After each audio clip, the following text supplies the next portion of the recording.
Hi everyone, today we have a new video review, and as you can see, this time we are going to talk about quite an interesting subject because it's a glider from World War II, German glider in 1/48 scale, so-called Grunau baby, and this is a second version B, as you can see it's written here, and the kit number is SH48237, so we have a commercial sample here, and it means you'll get exactly the same stuff as what you'll see in this video review, and the kit itself might be interesting change from all of this fighter aircraft we are used to see in this scale. Even for the World War II, I guess we can all name the typical subjects which we are used to see in 1/48 scale. This one is something different, something what will help you to try something new. So you can see that the packaging is not that huge. Here is comparison with my hand, and we have a picture for or drawing for the box art, so this is really cool. And here on the side you can see also some information about the kit. Of course it is made in Czech Republic, and here on the opposite side you can see some safety advices, also a QR code and the kit number again.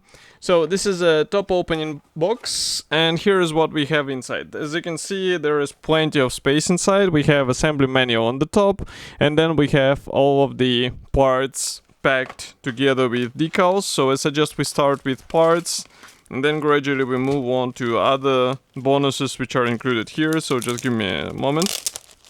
I will open this plastic bag and we will check everything together. I'm just wondering why this sprue doesn't go outside. I guess it's thanks to the sharp wing edges, so they were piercing through the plastic bag. So here is the one and only plastic sprue. This one, as you can see, is carrying the gray plastic parts. And here we have basically all necessary components for the glider. And this is not, I would say, surprising that we do not have a huge parts count here. But you can notice that, for example, this main wing, it should be glued out of 2 hulls, which is rather surprising for the glider, even in 1/48 scale. Note that the fuselage should be assembled out of 2 hulls. We have the nose section separated into 2 hulls as well. And some others will have to work around this in order to avoid any unnecessary gaps and seams. So here maybe I will increase the sensitivity so that you can see a bit more from what we are getting here. So I suggest we start from this corner. So when I was talking about sharp corners, so here you can see it, and this is actually quite sharp angle. Here we have the first fuselage half. Really cool that we have all attachment points on the lower side, so it means there is a less probability that you will actually damage this part and it will be visible. And also we have some thin parts for the aircraft. I guess these are the wing struts, so you have to be careful with them, and of course check the alignment so that you get the right position. Next, we continue with the tail wing. Note also here the structural parts details. So those ones can be brought out with help of masks. We will talk about them a bit later. Here we continue with another fuselage half and also this wing half as well.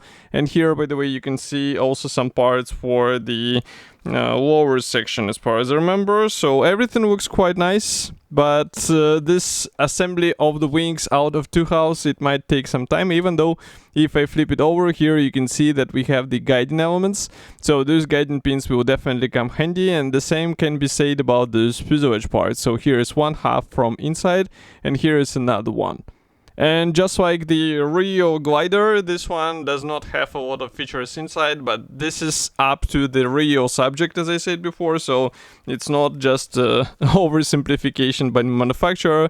They actually copied precisely the original subject, and it means the baby glider.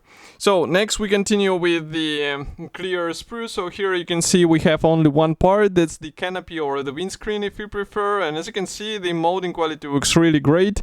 And again, there are no clear parts for the, actually no masks for the clear parts, so you have to cover all of these sections by yourself. But again, molding quality is really good.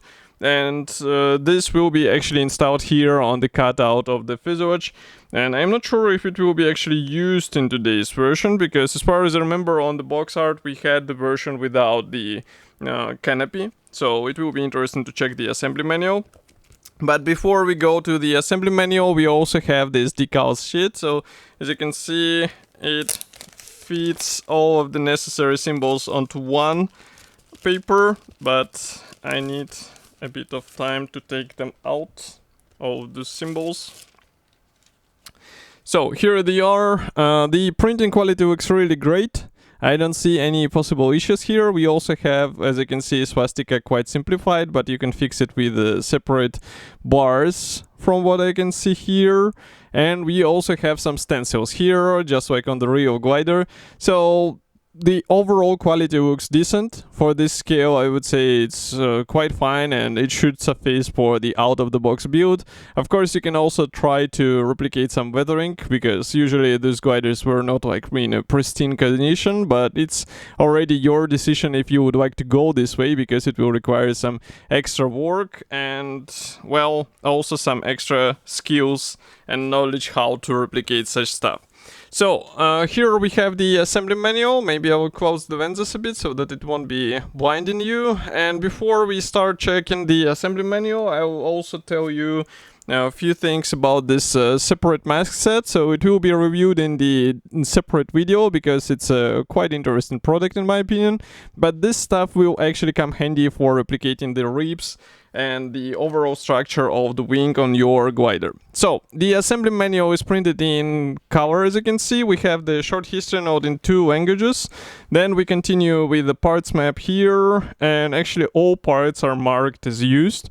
Assembly process starts with the cockpit. As you can see, it's quite simple, but you have some space to play with weathering and also replicating the various surfaces.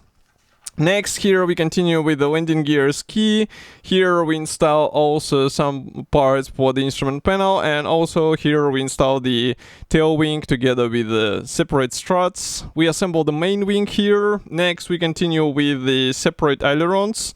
So this one, this feature might be handy for some diorama ideas. Next, we have also the small tip that you should test fit the clear part first before the installation, because you might have some minor discrepancies. And of course, you have to do the controls. You have to copy them, these separate control lines. And here we have the marking guide, which is printed in color, and we have it in a quite unusual layout for the special hobby, so that's why I'm a bit surprised when I saw it first time. And we have, so we're already on 4 markings, as you can see. Of course, they are quite simple. The main difference will be the aircraft number, but still it's quite cool to have such choice. Here we have this mask which we were talking about. We also have the Zeeble aircraft from the same brand. You can see it here. We reviewed all of those, so you can find it easily on our YouTube channel. And here we have another ad for other kits from Special Hobby in 1/48 scale, and we also check them as well as some of those accessories, so you can also review it or check it on our YouTube channel. So whole kit should be already available together with masks on official Special Hobby website. Of course, I will be happy to hear your opinion here in the comment section below. And if you like this video, press the like button, subscribe to our YouTube channel, and I will see you in the next video review as usual. Thank you for joining me today, and bye.